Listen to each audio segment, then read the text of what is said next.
Hello, my friends. Hello, my life warriors, wherever you are in the world. Welcome to the Day In, Day Out podcast. Woo! Today on episode 180, I was very privileged to have Marvin McCarthy on the podcast. He is a comedian with over 1,500 stage appearances, as well as a promoter. He is a promoter of Instant Laughs, with something he produced and made himself. I have to say, very interesting fellow indeed. We talked about many things, how he got into comedy, what he does to help get his reps in for the comedy, and yeah, a little bit of self development. Got to say, enjoyed his company, enjoyed the conversation, and yeah. Not more else I can say to that. So please enjoy the show, subscribe to the channel, and yeah, have an awesome day. Yeah. Peace. Ha ha. Oh. Hello, my friends. Hello, my life warriors, wherever you are in the world. Welcome to the Day In, Day Out podcast. Woo! Today on episode 180. You know what? That's an excellent term for like a game where you need to throw things at a board in a pub. Well, I am very lucky to have Marvin McCarthy. Marvin McCarthy. God damn, I don't know why I got the name wrong, but that's another story. He is a comedian. He is a promoter. How can I put it? He has seen he has seen the world in the realms of comedy. 1500 1500 gigs and counting that he knows of. Marvin, how are you? Apart from me getting your name wrong, how are you doing? I am absolutely shattered by you getting that. It's it's broken my heart, man. I can't. I'm gonna cry for the whole of the podcast, man. No. Well, deal with it and weep. That's what I say. Deal with it and weep. But it's no. Thank you for having me on here. I'm very well. I'm enjoying the lovely British weather. I'm having fun doing some work, and that's all I can say.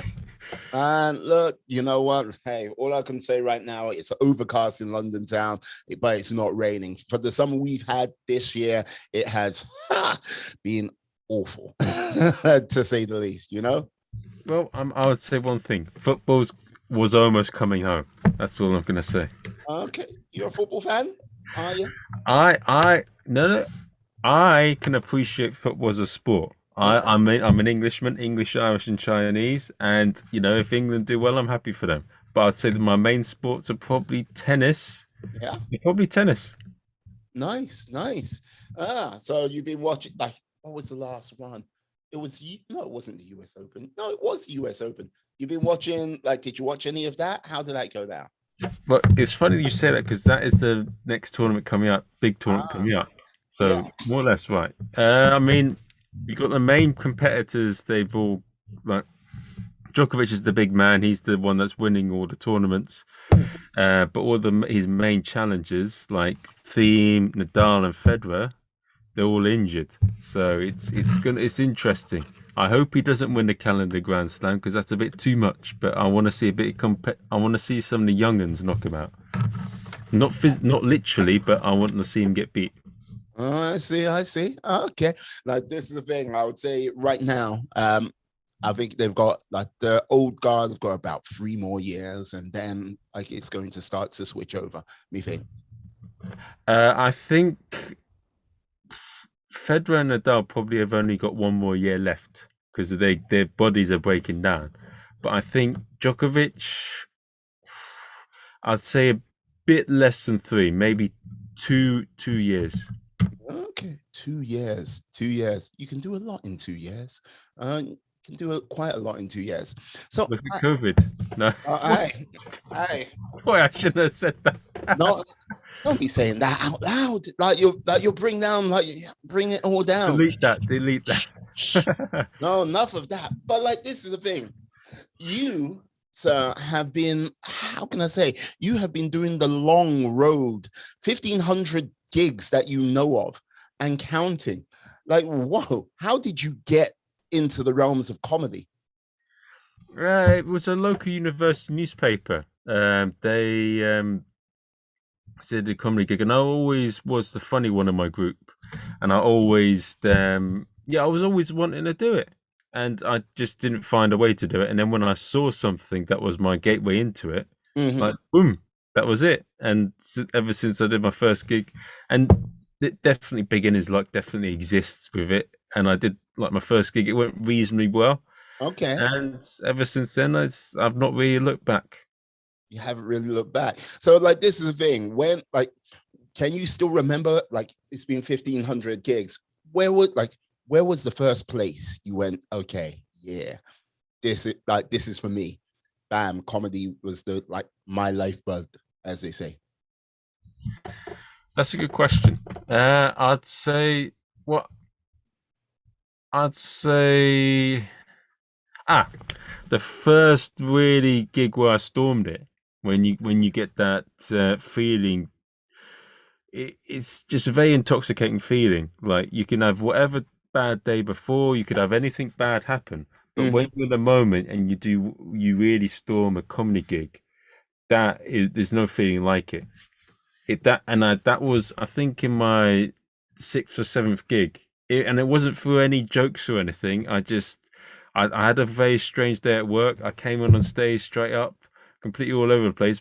But even though I wasn't in the right mindset, I just completely killed, and that feeling, even I just was amazing. And yeah, there's nothing better. Nothing better. Like this is the thing. I would imagine with the realms of comedy, because you're out there, like basically by yourself, you don't really have anyone there with you. It is one of those. It's one of those performances which is how can I put it? Truly sort of naked in a way, because it's like yeah, you live and die on that stage all by yourself. It's not like you've got music to like mask you. You don't have like a group or ensemble group. Most of the times, it's just you, the mic, and the crowd. Would you say that's correct, or would you say it's something else for you? But in I mean, if you're a sketch group or if you're double act, maybe not the case. And then there's some comedians who are festival-based comedians, and they have a lot of tech people that they work with. Like there's a famous comedy troupe called Zach and Vigo, and they've got their own tech guy who goes to them to each gig, Yeah. Jonathan Woolley. So they're technically never alone, but for the most part, it is a bit like being a boxer out there, isn't it? And you're taking the audience on. We're not Ah, necessarily battling them, but it's always just you and the audience. And a lot of the times, if it doesn't go well, it is your fault. It's very few instances where it there's nothing you can do about it. all right. So basically, you would say it's kind of like sparring, and like basically, you're just trying to land those sort of key sort of blows to like improve your skills, and then hey, boom, hit that right comedy note to, as you say, kill. Yes, and a bit like it's a bit like playing a guitar or something. And well, I've never played a guitar, but or singing that right note in singing. Mm. So with that, like okay, with that, you like with comedy at this present time, like what would you say has been like your highs and lows with regards to the realms of comedy?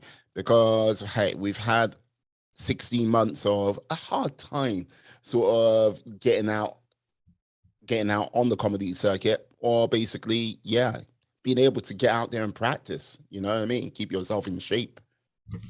So I mean, in all honesty, the biggest low I'd say in this pandemic, I mean, like the biggest lows and the highs of it is like getting back gigging again. Mm, For most of the comics, if you ask a lot of them now, it's we're just so happy to be back on stage, especially in UK, of course, which yeah. we love doing. And the worst thing is having that all taken away from you straight away during Mm. the start of the pandemic. Yeah, no, I hear that because yeah, it's one of those things where like I've listened to sort of comic like documentaries and like basically listened to podcasts with regards to other comics as well. The one of the hardest things I would say maybe for like during the time like last 40, well, so, excuse me, 16 months is not being able to get your sort of reps in, keep yourself sharp and like yeah, get those new like bringing together new bits and material. Um, yeah, because there's no goal. So a lot of comics like they weren't too sure what to do in themselves. Mm-hmm. Like, because it's normally a lot of comics they go for Edinburgh because they want to get that big ginormous review. Yeah. They want to do 5, 10s, and they want to storm it in these big clubs. They want to do well in this comedy competition, that comedy competition, and then get signed and then be on TV, be famous, be Sean Locke, Bill Bailey, or whatever it is. Yeah. So basically, so how have you been keeping yourself sharp? How have you been like keeping yourself going over the like last period of time? Porn. No, I should have said that. I should Ah, not have said that. I like, should not. look, hey man, look, if that's your thing, that's your thing. It's like I, I I, now understand why you wear glasses. Okay, that's another story. of course, you got to shield yourself, isn't it? Well, No. like shield yourself. Like, look, all I'm going to say, my friend, is there's a reason why you might have deteriorating eyesight. Let's say no more. Darkened room, bright Oh, screen, it's always been bad. and a good time. There you go. I wear it without the glasses if it helps. Hey man, look, whatever makes you feel comfortable. Don't be too comfortable right now. That's like, no, I couldn't play the video on that. He got way too comfortable. What did you do? You know what? I, I tried to call. I tried to talk to him. Tried maintaining eye contact. It just got a little bit too real. No, I mean, in terms of keeping going, I just think, with regard to it, it's just, um, well, one of the things is doing the podcast. Like, I had a lot of people. It made me do the podcast. Like, a lot of people recommended that I'm quite an analytical person, and I look at things in quite a deep way.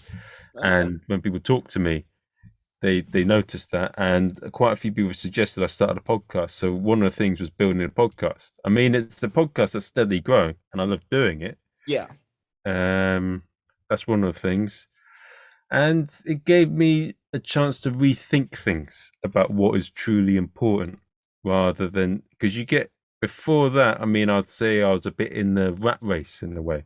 Right. Now I'm not really into that. Now I want to just do my own sort of path and journey and focus on what I'm doing. But it's very difficult in comedy not to be distracted by what other people are doing around you.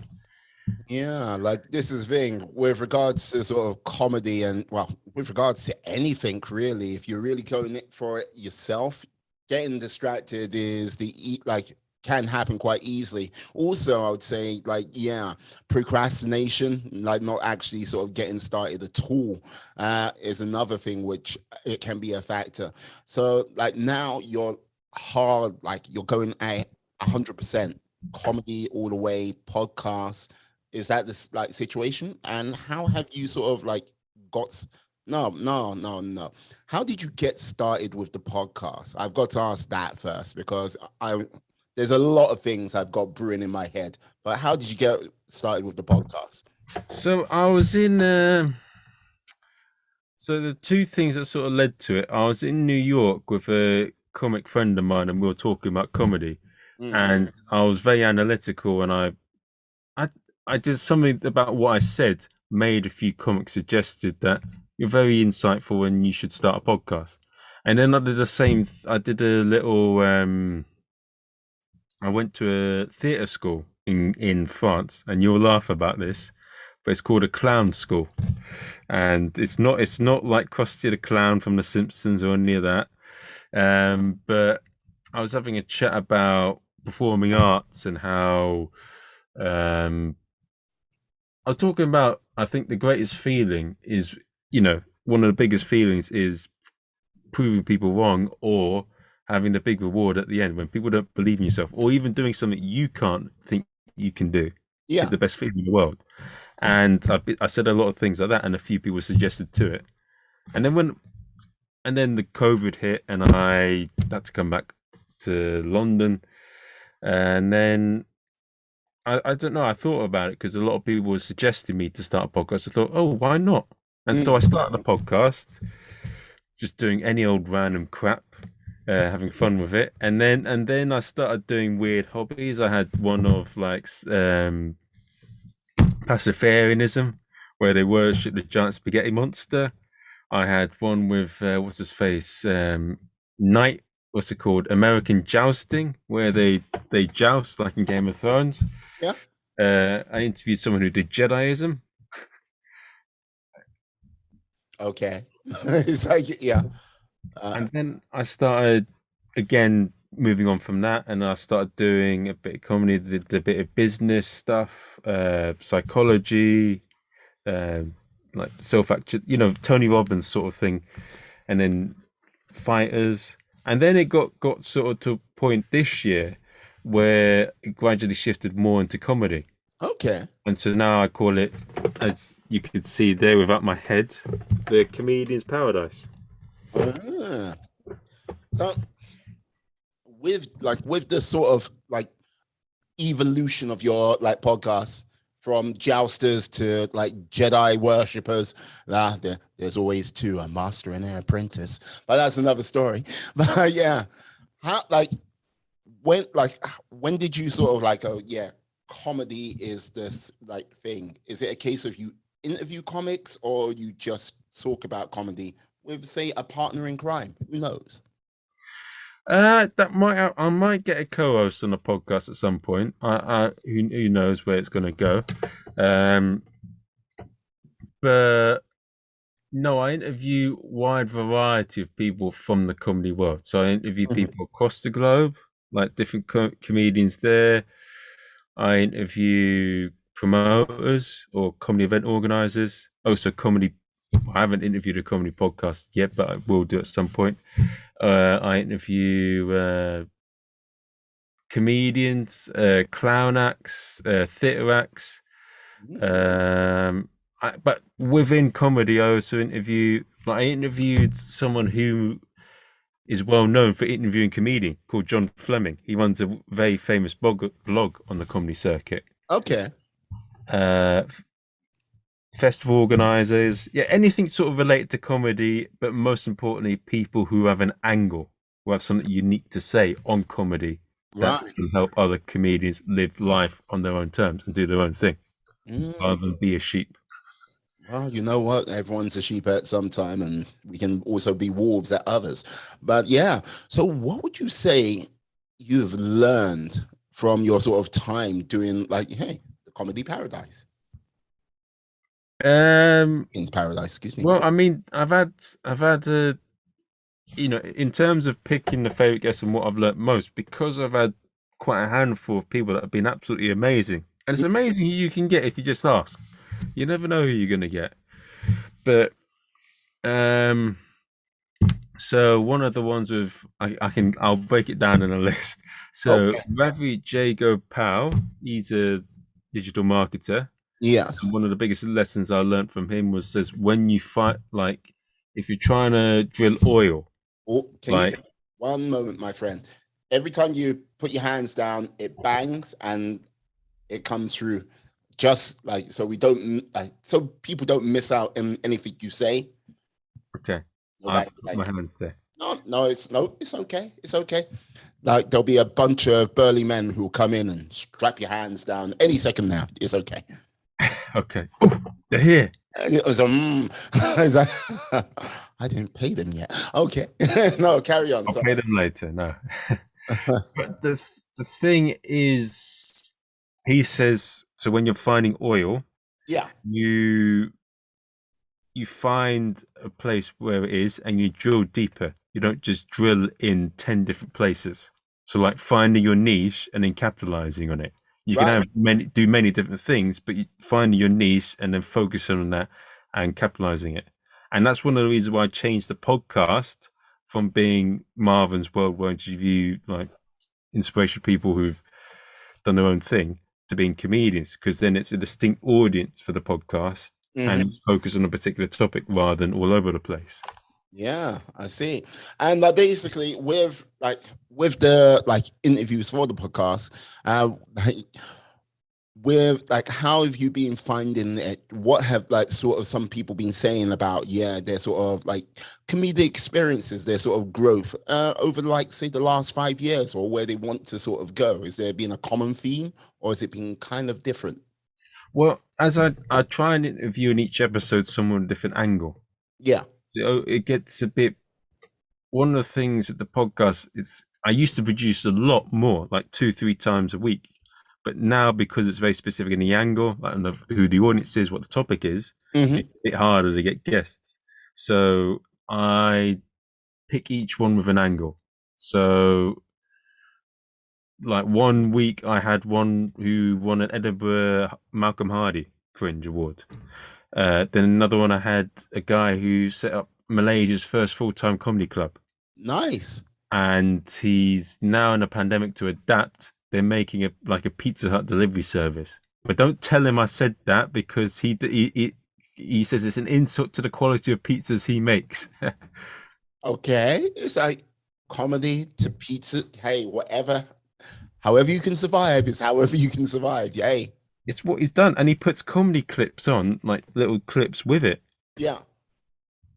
and he gives it funny names. So, like you see the garlic dobos and Pizza Express, Okay. he Yeah. calls it Ollie's greasy balls, and he gives it funny nicknames. So, like meatball pizza number 3. Meatball pizza number three. All sorts of like uh, Hanan's dirty little secret.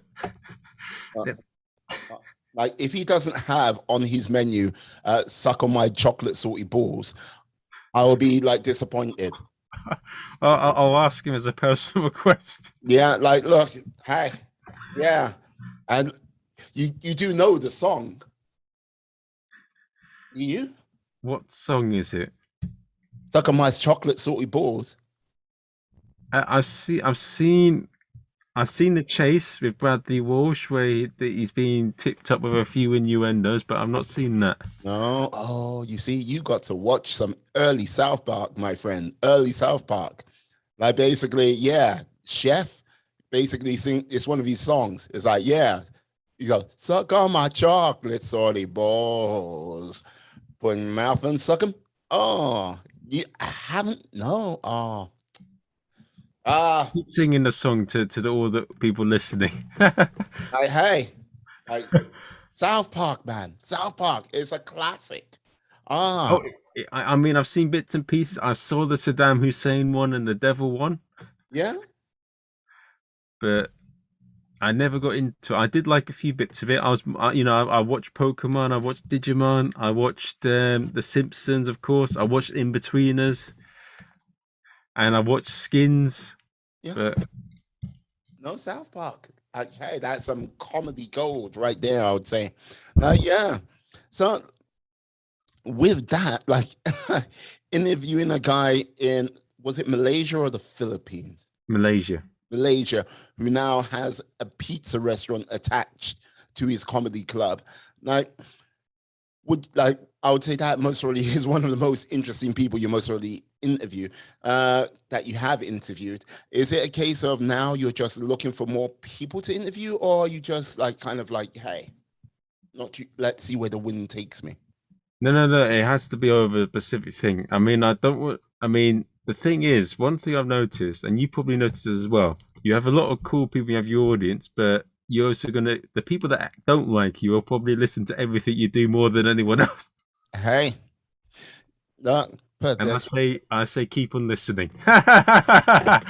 But the thing, then it's people who have an interesting viewpoint to play because I want to get better as a comic, and right. I want if the people who are listening to the podcast that I run share the same sort of values and interest in what I do, I can help you go on the journey as well. Be a better comic and do it on your own terms. Yeah, because this is the thing. When I hear comedy podcasts, like Flagrants 2 comes to mind. Oh god. Um Big Mom, like Your Mom's House, Two Bears. Oh, why am I blanking on Tim Dillon? All of these guys come to mind, which is like a very sort of American centric like lot. But it's like, yeah, they're kind of leading the way. And let's not forget about, yes, the one, the only Joe Rogan as well. Yeah, He's I don't know I don't know how he can do it. Talk for 3 hours. There must be a lot of bullshit in it to an extent because it's whenever I do a podcast, I've never had one go. The most I've had is do 2 hours, but nearly all of them are like an hour or an hour and a half. And Yeah. I think he's got there because he had fame beforehand. But in terms of quality podcast comedy, I think there's a few that are a lot better than him. Like Mark Maron is better. Hmm. Is the comedian Stuart Goldsmith, and there's a few new ones coming up. Like you got Have a Word in the UK with Adam Rowe. Hmm. You got who else is a good comedy You're podcast? banging again. Oh, Trigonometry. I have to keep away from the table. Trigonometry Yeah. is good. Okay. Like this is the thing. Like I would say with regards to sort of Joe Rogan, yeah, he is one of the first people to sort of, yeah, hit that sort of podcasting realm. You could say he is one of the pioneers. With his conversations, I would say with the sort of like diverse or dynamic group of people he talks to on a regular basis. Yeah, I would say there are some podcasts where I agree with you there. It's just uh, a lot of BS, a lot of bullshit, which comes into the fray. But yeah, there's quality there as well.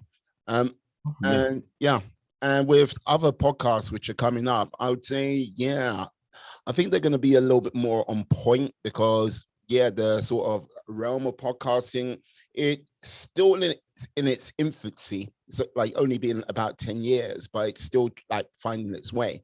It's like, even though, say, for example, YouTube is been around about the same amount of time, actually, podcasting has been around longer, but YouTube has developed and like it's developing and growing and like it's getting a lot more smoother, more polished. Podcasting still got a little ways to go. So yeah, there's a lot of pioneers out there.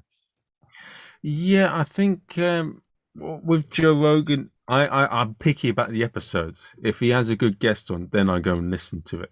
Right. But, um, yeah, I mean, it is. I do agree. It is a fast emerging market, but it's smaller than a lot of others in some ways. Like I hear there's like 1 million podcasters, but there's like 100, like billions, maybe no, hundreds of millions of YouTuber wannabes. Yeah, like this is the thing. What you got to also remember out of those podcasts, I'm not 100% sure when they say 1 million, how many of them are truly active. Because like the sort of common thing for most podcasts is, yeah, five and done. 5 episodes and there is no more because people like go, it's a lot harder than I expected. And yeah, I don't know who to talk to or what I'm like, I have talked myself out, you know? And yeah, they just do it because it sounds good and nice. Oh, I could be famous. I could do this, but they don't. The reason they don't keep at it is because there's no why, or there's no reason, the purpose of doing it. Why am I chatting to this bloke in the park? No, no. What? Why am I talking to this person? Why am I talking to that person? Like, what's the purpose of the podcast? Mm, yeah. And like this is the thing. Yeah, very true. Like people don't know sometimes the reason why they're doing it, or they do have a why, but their why is very soft. Like strong whys are the things which draw you in. Like like they produce their own gravity and basically help like pull you along. Weak whys, you have to drag them along. You got to like pull it up the mountain. You got to go along with it. And yeah, that there's going to be days where you're not going to be motivated to continue, and it will fade away. You know. Hmm. Do you now with your podcast journey? Yeah. You are there days where you feel a bit off? I mean, for myself, I had to scale it back a bit because it was getting a bit. I lost a bit of passion, excitement for it when I was doing it 2 or 3 times a week, and I've had to scale it down just to 1 times a week to keep that fun and excitement with it. Yeah. Like with regards to myself, like I enjoy this medium. The reason why I got into podcasting in the first place is like when you're no one tells you this, but when you're in your sort of like teenage years, they go, yeah, like adults come up to you and go, yeah, you best enjoy it. It's like, but you don't listen. You go like, yeah, we're going out. You go, yeah, we are Legion. And there's a whole group of you like, oh, and off you go. You hit your 20s, you go, we are Legion. And you're like, oh, you hit your 30s, we are legion. And it's like, bro, look around, where are people gone? People are married, kids. It's like the numbers start to go down quite quickly. I'm in my 40s, and it's like we are legion. No, no, we're more like this crack group, which come together every now and off we go. But with that, as time goes on, and this is why people get more and more set in their ways, because you're having less and less conversations with new people. This is like this is what leads to it. Like, yeah, I'm set in my ways with this. So, in order for me to break that sort of habit, my why was yes, I need to talk to as many new people as possible. And what's the best way of doing that? A podcast. I get I get to meet interesting people which are doing weird and wonderful new skilled things like you're with yourself 1500 like stand-up comedian like you know what I mean appearances doing like your promotion as well your podcast and yeah and I've like met people who've survived like the big C cancer.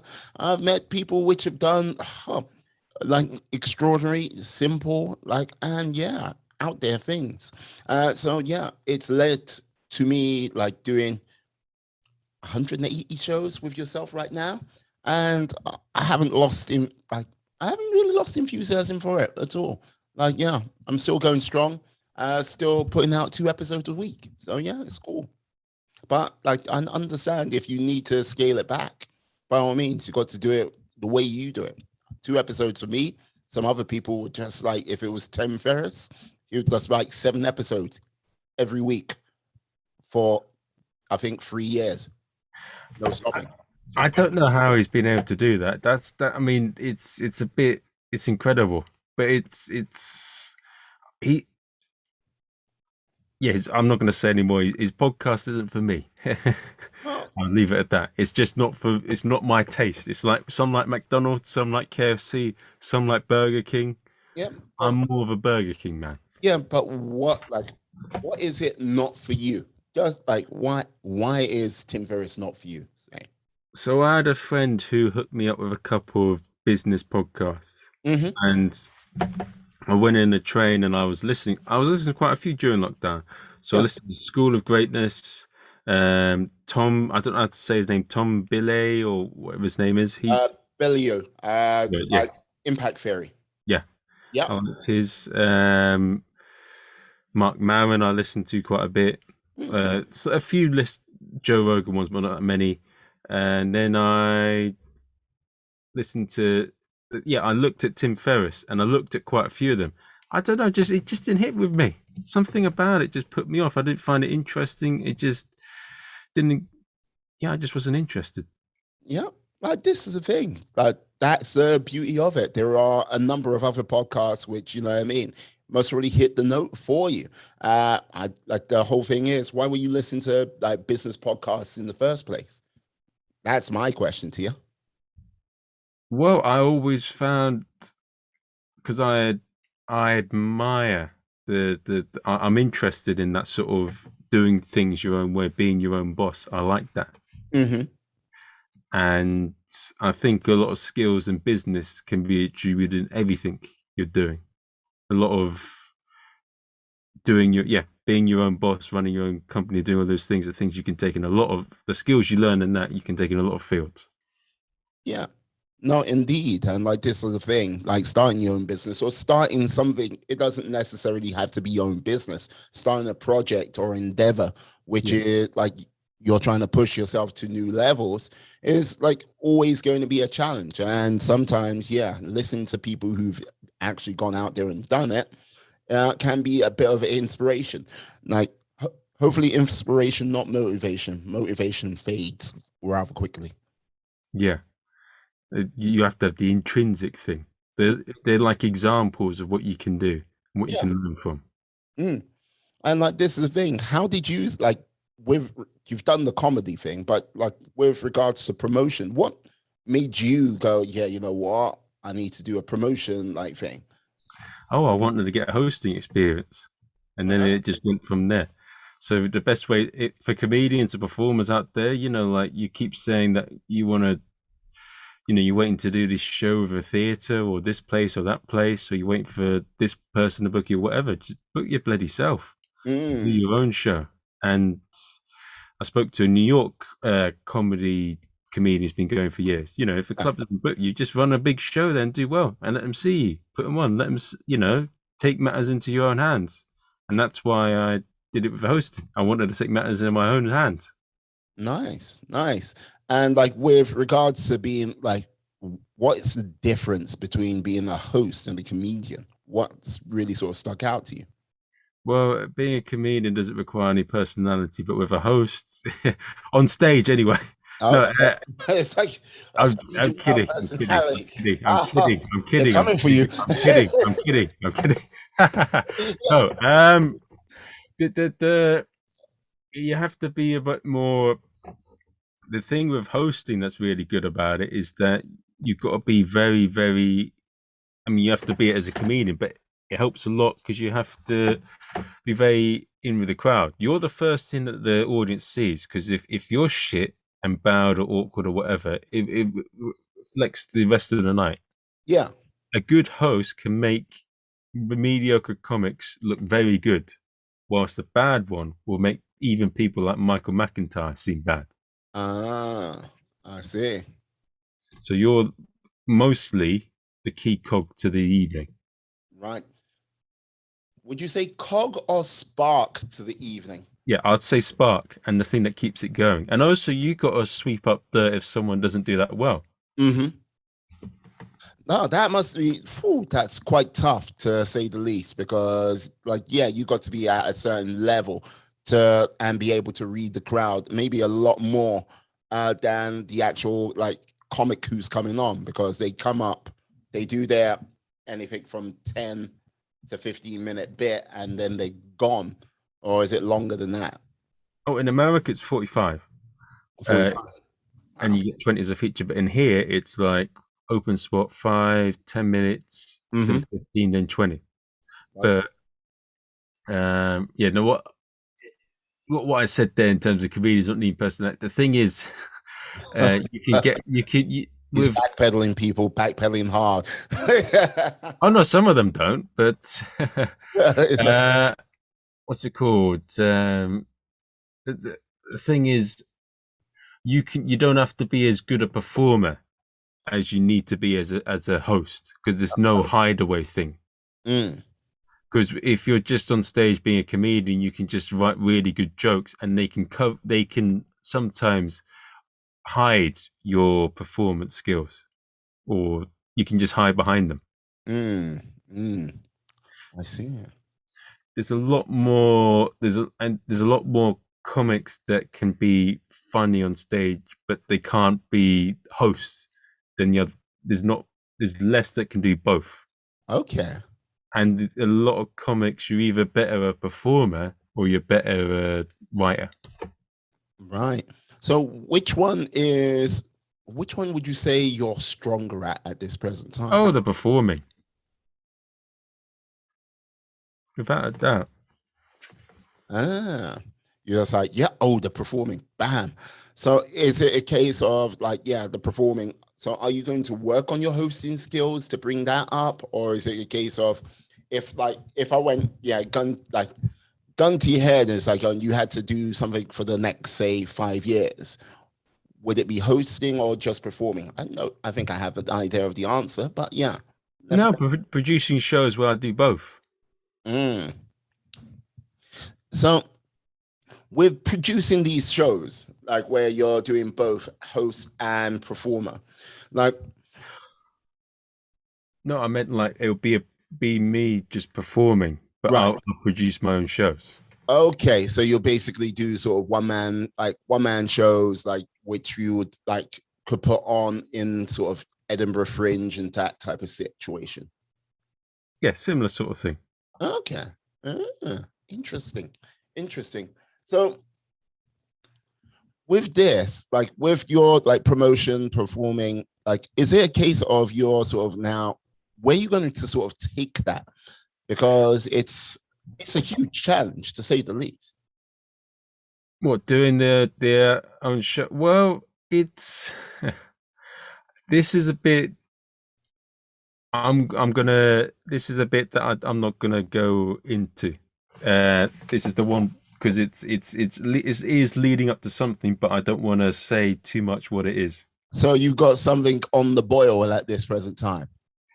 Yeah, it's something that I will keep on the boil until I do it. Okay, all right. So is it going to be something I'm now like just have to probe a little? Is it going to be some? It sounds like it's something which is coming within this year. Would I be right in saying that? Elements this year, Okay. but yeah, I don't want to go too into it. Yeah. Interesting. Interesting. Okay. No worries. So we can definitely backpedal away from that. No problem. So with like with your secret project, Secret Squirrel, won't go into it any further. Yeah. So you've got that going on. Like what type of like is there a case of you've got to get I know no now you see I'm intrigued and I can just like oh I want to know but I can't I won't press it but no so with regards to yourself now like you've gone through like the big bang pandemic you've like yeah you're doing your podcast you've done you're doing your promotion and everything like this is there going to be something else you're going to like want to like put into the mix obviously not the Secret Squirrel project but something else If something comes along, I am more than willing to take it because you never know in life that you may change it. You hear so many stories, and when I think you've seen those podcasts. Well, Louis Howe and the people they meet there, they're very inspirational, yeah and they often say that they did one thing, and then they fell into something else. So mm, I am open to that. If something happens that I didn't expect, I will take it, yeah provided it fits with my values and what I enjoy. yeah like it's a shame like have you seen Flagrants 2 like Andrew Schwartz and his like buddy. Andrew Schultz. Yeah. I've not seen that, but I have seen him perform live, and he is quite an incredible comedian. It was in the Comedy Cellar, and it's a weird system in the Comedy Cellar because you book the ticket online and Okay. then you pay it after the show, right as you leave. Right. And I find that a bit strange, but I mean, he was brilliant. He was absolutely incredible. He made some joke about I'm not going to say the joke because he said something about a wall, building a wall, and then he said about who built it, and Oh, then you have to look into the bit itself, but it was absolutely incredible. He's amazing. wow. So like this is the thing. Like if there was sort of, I would imagine 5 comedians you could interview, like top tier talent, which 5 would they be? I wonder. I'm interviewing a lot of incredible people that I admire and respect now, and Oh, I am picky about who I pick. They have to be, they've got to have an angle. They've got to have it point me to something that I haven't seen before. They've got to have a story to tell. They've got to be interesting, and but I'm quite happy with who I'm getting at the moment. But the only thing that I would like is a few. So who's a big hero of mine? That's a big rags to riches. I'll probably be interested to maybe get Don Ward on the podcast. See, I set up the comedy store in the UK. yeah. I Okay. would be interested to look at, yeah, I mean, just some of the big ones in America. But I have to give them something because if they came on a podcast, they'll be doing me a favor because they've got all these big. I'd say probably I would love to speak to Joe Rogan, find out how I really like him as a person, Yeah. what he's done and achieved.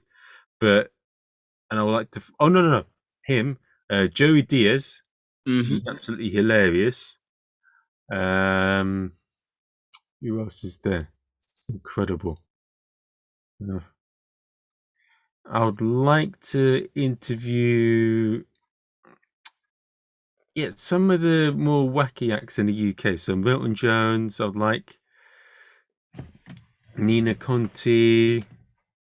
I could go on for ages, but it's not just comedy that I'm interested in, though. That's the thing, because I think you. Oh, I'm not going to say that. I think there's a lot you can learn from other people that aren't just in your own thing. Yeah, because like this is the thing. If I could just interview anyone in comedy, like top tier talent, everything like this, like if I had to pick five, like yeah, some people will come to mind. Like unfortunately, some have passed and some are still around, thankfully. But like yeah, like I would have said, yeah, Robin Williams. Yeah. If he was around still, I would be like, yeah, definitely. Just like, oh, like I would have to just basically have some type of sedative to just like stop the pain from laughing. Like yeah, like frig, Dave Chappelle, like Eddie Murphy. Yeah, Joey Diaz. Yeah, I love to like speak to him. Oh, and like, oh, what's the name? What's the name? Um, Whit like Whitney Cummings, I is it? mean, Yeah, like just to sort of like go right, just to sort of get an idea, like and beat on how they are, what makes them function, just to sort of peer underneath that hood to like go, oh my god, this is the thing. What this I go, how the hell do you come up with these bits? How the hell does your comedy fire at the level it is? How do you keep the energy going? Like the love, the passion for it, you know? Come on.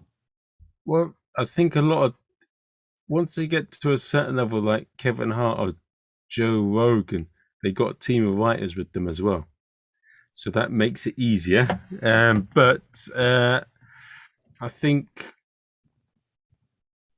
yeah, definitely, I'm fascinated by Robin Williams, Eddie Murphy. I would love to find out more about them, Yeah. and maybe Mitch Hedberg. Not Mitch Hedberg. I don't know that person. No, sorry. He wears sunglasses and he would look really high, and Mm. he's really dour, so he's a bit like this. Vice is great if you want a million of something. You have to see him. I did not do the joke justice, but if you watch Mitch Hedberg, his delivery, his deadpan, it's just marvelous. Mm. Yeah, I hear you. I hear you. So, Oh, and Kevin Hart, because I admire his work ethic. The amount of work he puts in is incredible, and I'd love to see how hard he works to get to where he is. well, like this is there is a Netflix documentary where he sort of goes into his sort of day to day, and like you see his team. They were just oh god, when he had the sort of he was up to do the hosting for the Oscars. It was around about that time, and yeah, the sort of like old tweet controversy sort of like reared its head. So it was like, yeah, it was kind of an interesting sort of insight to what sort of drives him and like basically how he basically gets his operation going. It's not it's how can I say it's not a deep dive because that would be getting into areas I'm sure which we like okay, but it is like quite a nice sort of yeah mid-range dive in Yeah. the middle. Yeah, but like yeah, with guys like that, you go yeah, there's a team of writers and everything like this. It's true there are, but like it's still to sort of get that drive and work ethic to sort of like go yeah, always producing, always like coming up with new material. It's always like it is a like one of those things. Where does that drive come from? Where does that challenge like bring them? It's an interesting point you've made. That I mean, Netflix is helping a lot. I mean, paying them like 30, 40, 50 million to keep doing their specials, I think definitely gets them going. But I mean, Louis CK, I mean, I know I mean, keep your daughters away, but and he used to produce an hour and a half show every year. Yeah, That was quite incredible. But I think I know yeah, I mean if you look at it's an interesting thing when you talk about comedians and because what it is, yeah, it is incredible because I mean when you look at some of the boxers or MMA fighters like Conor McGregor, yeah, he's definitely not putting the work in anymore. he can lie to himself all he wants, but like you could see before when he was winning, he was very confident and he knew he put the work in. Now he is putting it on because he knows he's not putting the work in. Well, like the whole thing is okay. It's one of the things which I'd say helped Connor but ruined Connor, like helped Connor the man but ruined Connor the fighter, was when he got into ring with Mayweather. That sort of payday was so big, so extensive. It was like, right, there are reasons why you go into the ring and like you fight. It's like, yeah, put money in your pocket because it's the best way to do that, to provide for your family, to like then basically move yourself up. Maybe it's not just the financial, maybe it's getting the titles, but for Connor, when you hear his story about how, yes, he used to work, like he was trying to learn, become a plumber, be an electrician and everything like this, is very sort of humble, like not, he wasn't born with a silver spoon in his mouth. But when that sort of finance element was gone and like he like, yeah, started selling his whiskey and stuff like this, became Connor the businessman, Connor the fighter basically sat down and it's like, yeah, as you say, he's like giving it all the chat, but he is definitely not the same guy, you know? It would be interesting to see what a prime level Conor McGregor would do against someone like Khabib, because this one that's coming up, he's not there anymore.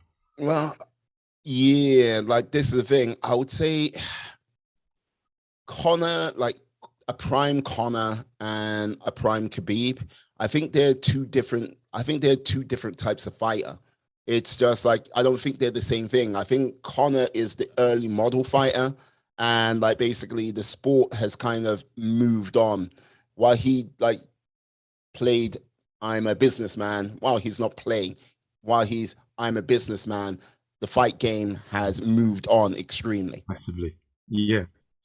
It's incredible, isn't it? That he's I mean he basically pissed about for 2 or 3 years. And what did he expect was gonna happen with Dustin Poirier? Do you think he's just gonna sit down and let you beat him?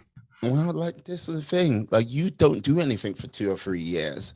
Okay, like you're gonna be rusty. The only difference is, okay, you don't do comedy for two or 3 years. Yeah, you might bomb on a few nights before you find your feet.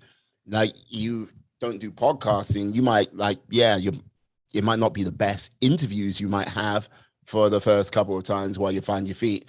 No one's there ready to pound on your face for like screwing up on those scenarios. Fight game, yeah.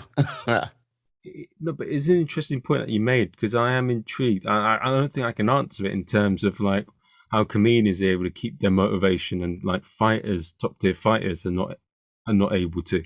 It's maybe because I would say maybe the money's not great, but no, that's not true at all. Because like Jerry Seinfeld makes a similar sort of money for his Netflix, so it's something. I think I think it's because it's less risky with comedy for the most part, in terms of you're not going to get killed if you bow on stage, mostly, unless you're in South Africa. Because I had a comic who said to me, if you bow on stage in South Africa, in some parts, you may die twice. But Okay. It's like, you were funny, my friend. Okay. Yeah, you really died on stage. Now walk off the stage into that field. Don't you worry. Here's a necklace for you. No, no. it would be quite a film, wouldn't it? Well, yeah. Well, I put it this way: your material will be fresh in South Africa all the damn time. it's like, it's like you got to really be committed to be a comedian in South Africa. That's what I've got to say. It's like, yeah, you want to be doing comedy? Yeah. Okay. Good luck. Get on stage, make them laugh. It's something interesting. I mean, I think for the most part, comedy isn't as life and death as boxing or these fighting sports. Mm. It's not, but it's a case of how can I put it? It's not life and death. Agreed, but it's still a case of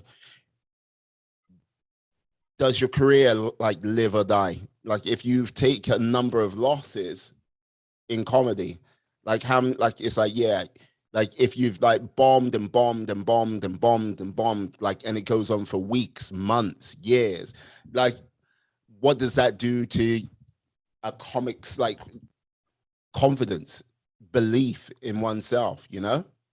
Well, if it gets to a point where I think as long as you're making people laugh, I mean, then there's something there. But if you're bombing for years and years for every gig you're doing, then that's just then there's a point where you should probably stop. But I meant like if as long as you see that there's something, then keep going because there's you have to see that there's something because you can't keep doing something if you're not seeing anything. That's just daft. Mm. Oh, a bit of realism. I think obviously you hear a lot of battle stories or you see something, but the reason why they keep going in scenarios where where you may see that there's something against them and it's impossible Yeah, is because they know something you can't see or they've seen some sort of result that keeps them going. yeah. No, like this is the thing. I think everyone needs a sort of, how can I say, like, a, not a, well, yeah, a nugget or an amber of hope, like that sort of thing. What can like that amber, which can lead to a spark and basically lead to a bet, like a bigger spark, and lead to another bigger spark. Because like the whole thing is, it's very rare that like be it in fighting, like racing, comedy, writing, that it just happens overnight. Every overnight success you see has had a long story of like, yeah, triumphs and failures. And basically, the failures are the things which we mostly learn from. And yeah, it's helped them refine whatever craft they are or whatever skill they need to get on for yourself, get up on stage, for them, like for other people to perform, and yeah, to succeed. It's just like it's not just yeah, cut and dry. Yeah, it happens. One thing I want to do though, just want to stop. I'm going to turn the light on because it looks a bit odd. Okay. The it's I'm doing it in my what's it called? In my Here we go. That's a bit better. Okay. No eyes. Yes. Uh yeah. There you go. Yeah, lit up. You've got a little halo going on. Yeah, you're looking angelic right there. There you go. It's like, yes. He has ascended to the next level. Mm. Oh, comedy heaven. Oh, absolutely. Yeah. But with regards to seeing like, yeah, you've done 1,500 shows, like the sort of path of growth for yourself. Like when you did your first show to now, what that journey, how you, what would you say has been some of the key things which you've changed since that first show up until now? So, when I first started, I was to an extent trying to follow what I saw on TV. I wasn't trying to be them, but I was doing what they used to do. And then first year I just tried a lot of wacky crap, Right. any sort of crap, and then some of that would do really well. I'll go on with a piece of paper, forget like with a couple of notes, and then I'll kill, and then I'll try and do what other comics do, where they spend try and write a perfect joke and all of that. Mm-hmm. Um, I had one year where I did a couple of years ago where I had a full-time job. I tried working busking. I tried working on this, that. I did too many things at one go and ended up being bad at all of them.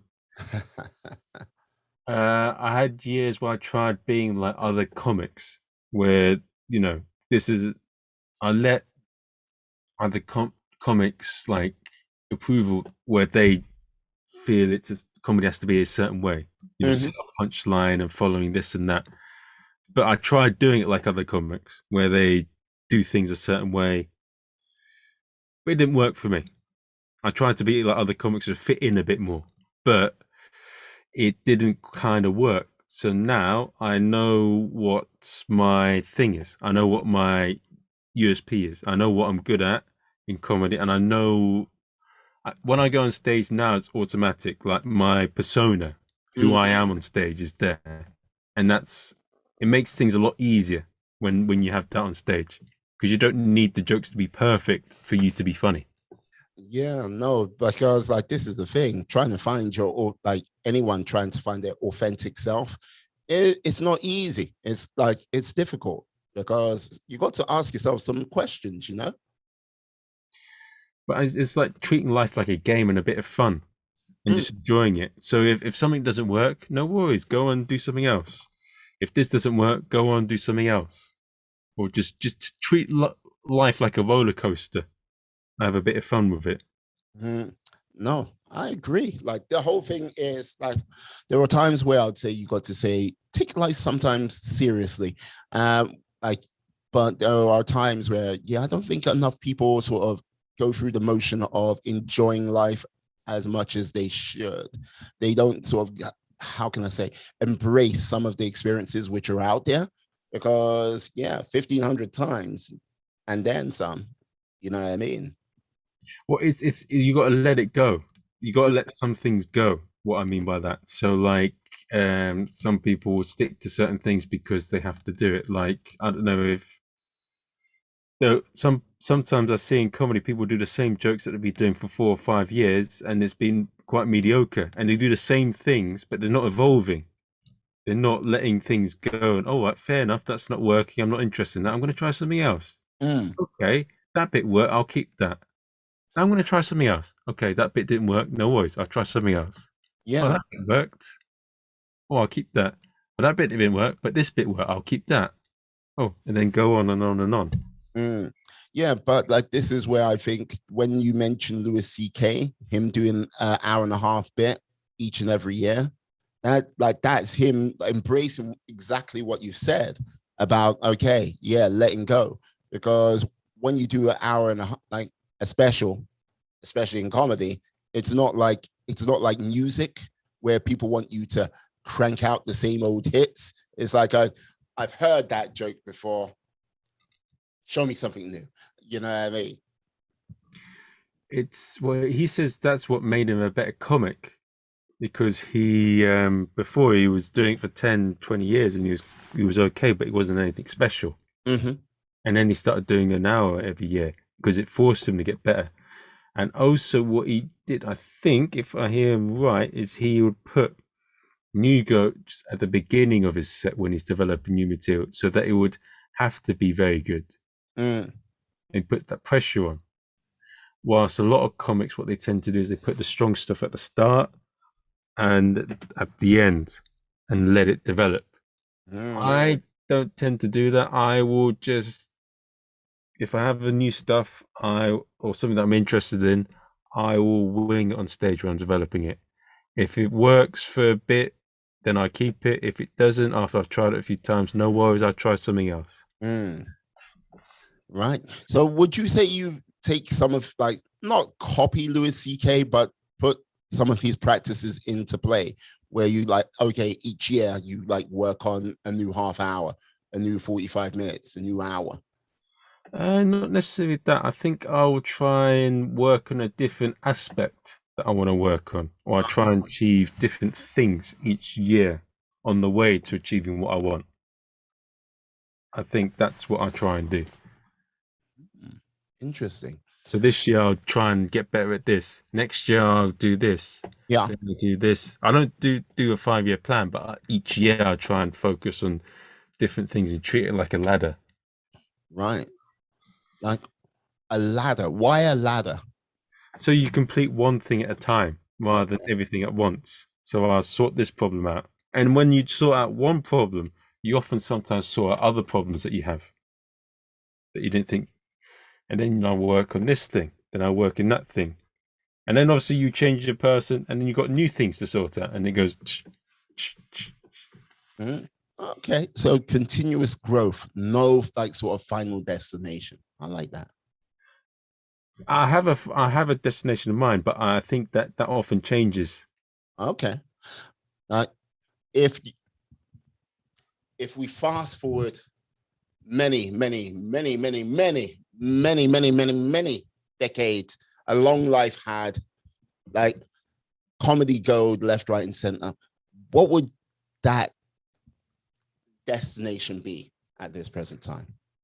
You have to wait and see, folks, and see. Ha ha ha ha ha. He's funny. He's funny. It's like, okay, okay.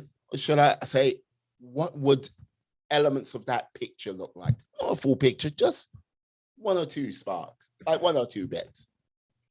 Well, I've got my one or two sparks of that.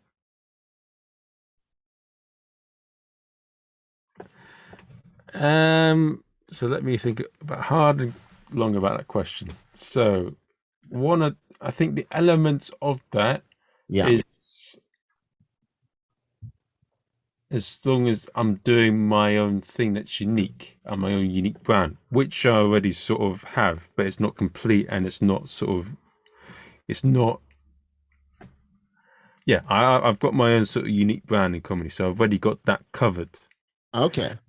Um, is to not be subservient to anyone, to be my own sort of boss in comedy.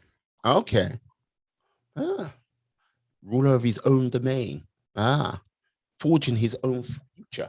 Ah, like it. Like it. Yeah, that's it. No worries. No worries. So I have to ask now, with regards to like, what would you say?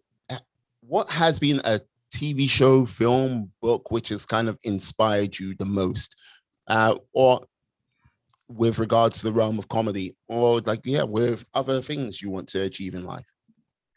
So what book? Okay, I have to have a think about that. Book, TV show, Yeah, or film. film. I think a scene that I think really is amazing is that scene in Batman with The Dark Knight Rises, where he gets out of that pit. And I think that very much describes the greatest victory anyone can ever have. Mm, yeah. Okay. I know the one you're talking about. Uh, like basically, yeah, Batman trying to get out Bruce Wayne again and again and again, failing, failing, failing. And until he actually went out and did it without the rope, that's when he succeeded. Yeah, Mm. I like that scene. I like that scene a lot. Yeah, very cool. it's brilliant. No, no, I'm not saying it's not. I'm saying it's very cool. I like it because yeah, like that's one of the things where what we sometimes need to embrace because like, yeah, you try to do everything with a safety rope. That's the times where you can most probably be held back and yeah, fall, have to get back up, do it again. And when there is nothing around you to so-called keep you safe, where you know you've got to actually just go out there and do it. And if you don't, that's it, game over. You'll be surprised how far you can push yourself, you know? Don't give yourself an out. Right. Absolutely. Well, like this is the thing. If you're gonna give yourself an out, be careful because it might be the out might be the very thing what stops you from achieving what you want to achieve, you know? Yeah. Mm. I think it's part of the joy as well. If you already know all the answers and you have everything you want, then it's not really fun. It's when you don't know everything or you don't have, taking that risk that it could go this way or that way. It's like that's what makes it interesting. Mm. No, indeed. Very good though. That's a very valid point. Very valid point indeed. So with this, I have to know. This is gonna most probably be the one where I have to probe your mind a little bit more, peek behind the curtain a little bit deeper. We shall see. Now, now, the Muppets, Sesame Street. Yes, used to be a big fan. Well, not a big fan, but I used to be a fan of it. Okay, great. Now, Pick a film, like pick a favorite film. What comes to mind? Do you have a film? What comes to mind at this present time? My favorite film is probably The Departed. Okay.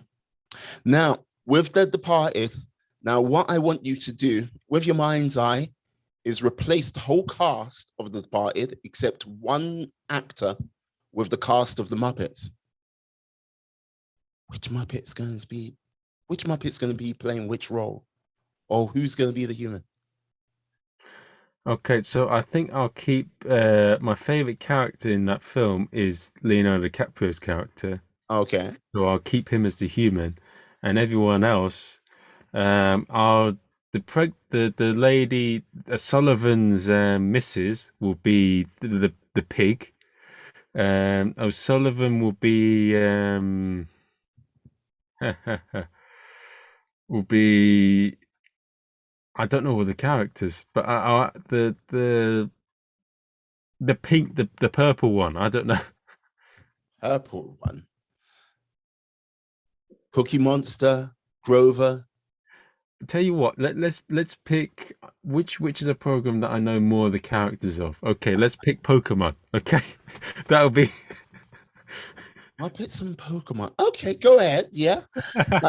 Yeah. So who would be Ash Ketchum? Yeah. so. Ash Ketchum would be Leonardo DiCaprio. You want a you can't well, okay, yeah, no. Let's go, yeah. Carry on. Yeah. The okay, so the woman that Sullivan. Do you know The Departed? Do you know the characters in the? And I can remember them vaguely. The Departed, I've watched it about 2 or 3 times. It's one of those things where ah, it's a film where I enjoyed the first time, I enjoyed it the second time, and then was like, okay, I'm done. Yeah, Okay. So my favorite films are Departed, but my yeah. favorite TV series is The Sopranos. The Sopranos. Okay, yeah. Do you know that one more? Like the hey, like this is your mental exercise right now. Yeah, I know the Sopranos a little bit, but yeah, who would you like? Which ones would be the Muppets, and which would you keep as the main cast member, human cast member in the Sopranos? And you I'm gonna use Pokemon because that's what I know.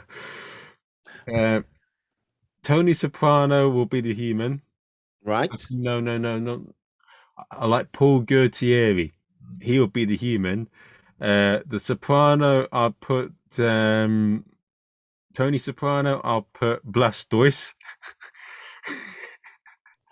right, Mewtwo. I'll put JJ, AJ, and then I'll put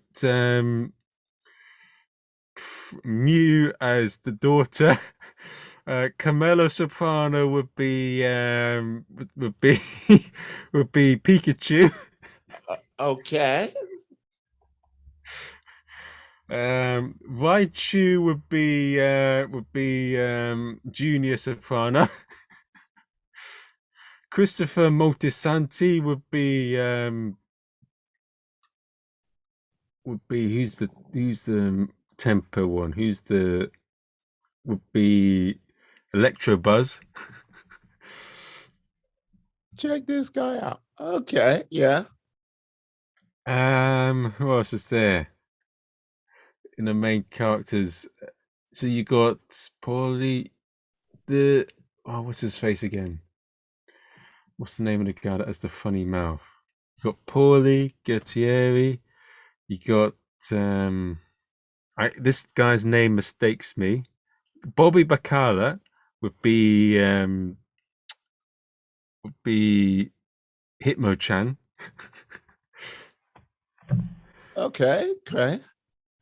And the one that I would say, not Paulie, Vinny. I'm gonna look this. I should know this character, but I'll look it up anyway. Characters.